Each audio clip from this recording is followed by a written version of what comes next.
What is up, everybody, and welcome to my channel. I am Darkboy, and this is Disc Golf Valley, episode 5.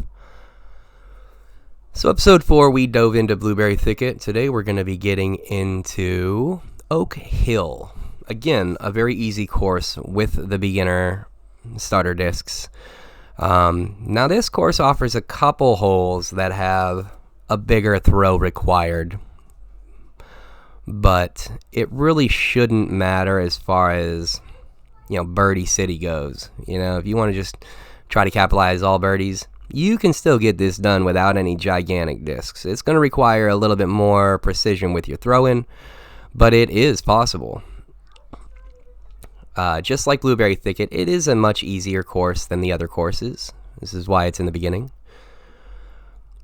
But with this course, what you're going to find is that it's going to baby step you into the longer holes. This matters because it gives you a perspective on how to use your control fairway drivers and not have to rely so much on just big bomb discs. This is good for later game when you're scrambling and discs can go X far, certain attributes, and it really allows you to open up your shot selection.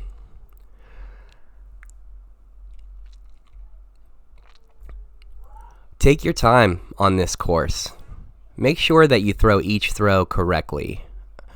If you do this correctly, you will -5, -6, maybe even higher this course. And then again, we're talking with beginner levels, no discs in your bag practically, at least nothing long range. So it gives you a really good perspective on how to scramble, how to save bad drives when you're in later game and you've been so reliant on your big skip captain or your turn glide rive or whatever. Having a good shot selection in this game really can improve your scrambles and your overall performance in multiplayer mode. It can also help you become a lot more comfortable with the Pro Tour, because in the Pro Tour, you are playing against other people. You are trying to get a high score. Oh no, I got a 5 on a 4. I bogeyed this hole. Whatever. Take it, run with it, get down. You never know what the other opponents are going to do, how they're going to mess up. So scrambling, getting used to your control fairway shot drivers, this is a big deal when it comes to being better in the later game. Now in the early game, again, you don't have any big bomber discs, so this is the time to really get used to your control shots.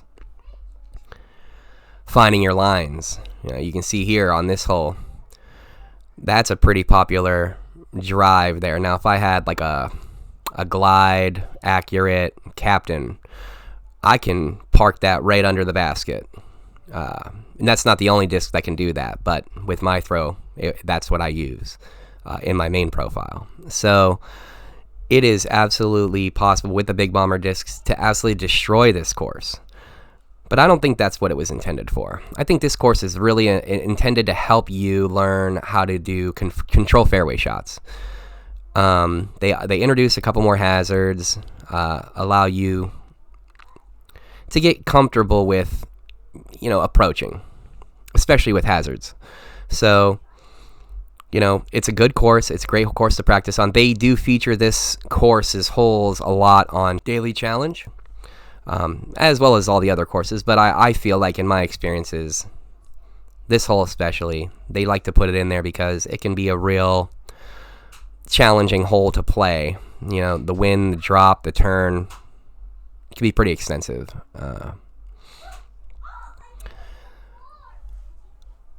Today, I would also like to bring up the idea of attributes. So there are several attributes in this game. I can't think of them all off the top of my head, but there's quite a few. We'll go ahead and we'll cover all the attributes in detail in a future episode. But as for now, here's the big things you need to know.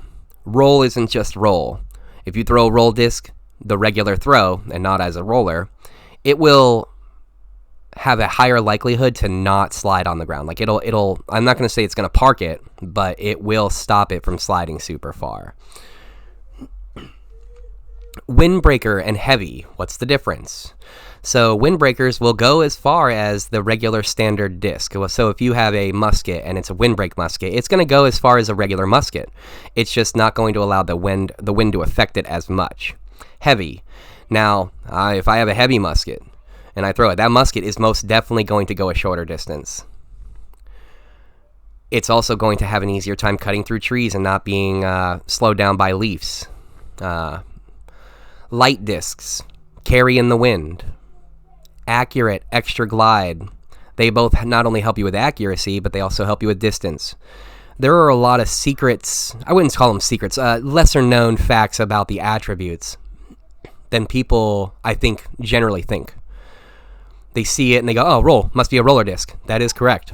But a roller disc can also help you with island approach shots, shots where the basket is up on a hillside and you don't want it to roll down. If you can get it to land flat, it'll park. So this is a pretty big deal when choosing your shot selection. So it's important to think about these things. Minus 10. No problem, man. These beginning discs really are bad, but it doesn't mean you can't crush. So, again, get out there, do the Challenge the Valleys. They're not that hard. If you run through them all and you do well in your first pass through, you'll get the 3 stars. You'll get your discs that you're trying to, improve your bag with. And you'll never have to come back here and mess with these again unless you're ready to do some field work. Now they do offer discs for sale, as you saw right there, and they can be absolutely beneficial. Not needed, though. You can buy them. I like to support the game, but I'm here to show you don't need them. Well, thanks everybody for joining me. Appreciate your time. Please, if you enjoy the content, like and subscribe, and we will see you in the future.